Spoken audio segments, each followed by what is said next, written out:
सांगेल कौतुकपणे त्याची असेल गळ्यातली वैजयंती मान तसा असेल माझ्या पांडुरंगाचा वक्षस्थलावरचा तुळशीचा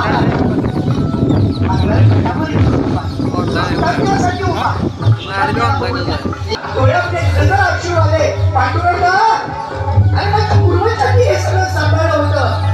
आज मी तुला बघतोय हा विश्वंभर बळ आज तुझ्या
नमस्कार.